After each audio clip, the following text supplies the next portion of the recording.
আপনি যদি আমার পাশে না থাকেন তাহলে আমি একা একা কাজটা কি করে করব বলুন তো।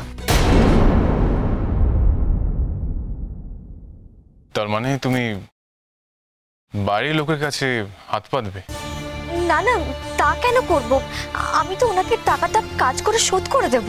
বাঁচাও, তুমি বৌদিদের জন্য নিজের আদর্শ থেকে সরতে রাজি আছো।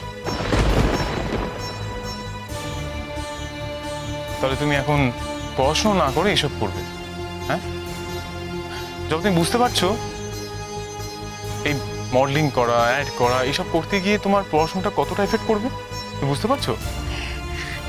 ছোটদাবাবু, আমার কাজের জন্য আমার পড়াশোনার কোনো ক্ষতি হবে না, এইটুকু কথা আমি আপনাকে দিতে পারি। কিন্তু এটা ছাড়া যে আমার কাছে অন্য কোনো উপায় নেই।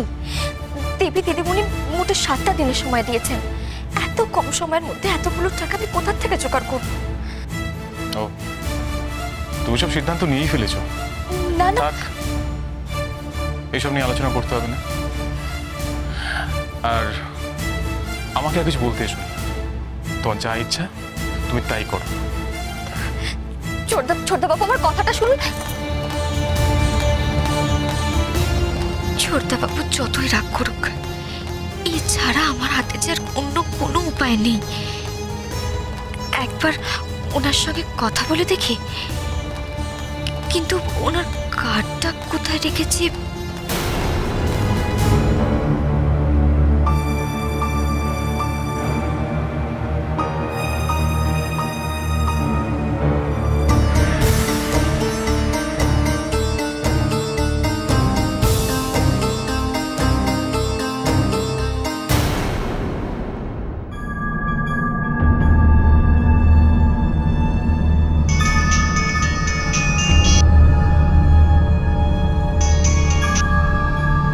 হ্যালো হ্যালো, আপনি মিস্টার অম্বরীশ রায় কথা বলছেন? হ্যাঁ বলছি। আমি জবা রানী সেনগুপ্ত কথা বলছি, চিনতে পারছেন? হ্যাঁ হ্যাঁ, আপনার মতো মেয়েকে একবার দেখলে আর কেউ ভুলতে পারে না।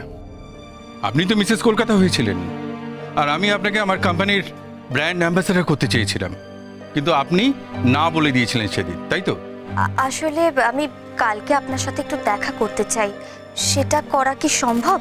কেন নয়, আপনি এক কাজ করুন, কাল সকাল 10টায় আমার অফিসে চলে আসুন, আমি থাকবো। হ্যাঁ ঠিক আছে, thank you so much. You are always welcome.